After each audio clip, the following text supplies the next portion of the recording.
বরিশালে অপসনিনের শ্রমিকদের আন্দোলনের ১৯তম দিনে চাকরিহারা শ্রমিকদের প্রতিরোধের মুখে কারখানায় ঢুকতে পারেননি কর্মরত শ্রমিকরা।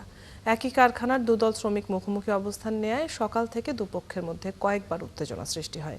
বন্ধ হয়ে যায় ৩টি সড়ক। আন্দোলনরত শ্রমিকরা জানান তারা অপেক্ষা করছেন নবাগত জেলা প্রশাসক তাদের ব্যাপারে কী সিদ্ধান্ত নেন সেটা দেখার। বিধান সরকারের প্রতিবেদন, ছবি তুলেছেন জসিমউদ্দিন। যথারীতি তৃতীয় দিনের মতো মালিকের নির্দেশ অনুযায়ী অফসেস লাইনের উৎপাদনে যেতে কর্মকর্তারা অফিসে আসেন। সাংবাদিকদের তারা জানান সংঘাত নয়, সমস্যা সমাধানের জন্য চাকরিহারা শ্রমিকদের সহায়তা দরকার। চলে গেছে, তাদের অপসারণ করা হয়েছে, তাদের আমাদের ভাই, তারা তাদের সহযোগিতা আমরা করবে। আমরা সেই সহযোগিতার কারণে আমরা যেন উৎপাদন ব্যবস্থা ঠিক রাখতে পারি সেই উদ্দেশ্যে আমরা আসতেছি। তারা যেন আমাদের সহযোগিতা করে উৎপাদন ব্যবস্থা ঠিক রাখে। এদিকে চাকরিচ্যুত শ্রমিকদের আন্দোলনের ১৯তম দিনে তাদের সঙ্গে একাত্ম হন জাতীয় নাগরিক পার্টির কর্মীরা। তারা বলছেন হঠাৎ করে শ্রমিক ছাঁটাইয়ের এমন বৈষম্য তারা চান না।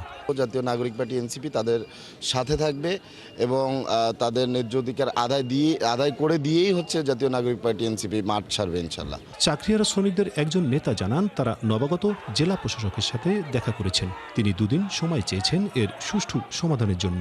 আন্দোলনরত শ্রমিকরা এখন ওই 2 দিনের অপেক্ষা করছেন। আর ডিসির মধ্যে আমাদেরকে যে ডিসিশনটা দেবে আমরা মনে করি এটা সুন্দর ডিসিশনটা আমাদের দেবে এবং এই ডিসিশনের পর আমরা আমাদের কর্মস্থলে আমরা ফিরে যেতে চাই। এদিকে 3 দিন ধরে মুখোমুখি অবস্থানে আছেন চাকরিচ্যুত এবং কর্মরত শ্রমিকরা। এতে করে দিন দিন বগুড়া রোডের পরিবেশ ক্ষণে ক্ষণে উত্তপ্ত হয়ে উঠছে। আমরা ঢোকার চেষ্টা করতেছি, তারা আমাদের ঢুকতে দিতে আসছে না। আমরা যাতে সুষ্ঠুভাবে ভিতরে ঢুকে প্রোটেকশন দিতে পারি সেই চেষ্টা যেন করে। আমরা চাই সবাই মিলে একত্রে ডিউটি করতে, কিন্তু তারা চাইতেছে আমাদের বাদ দিয়ে তারা ডিউটি করবে।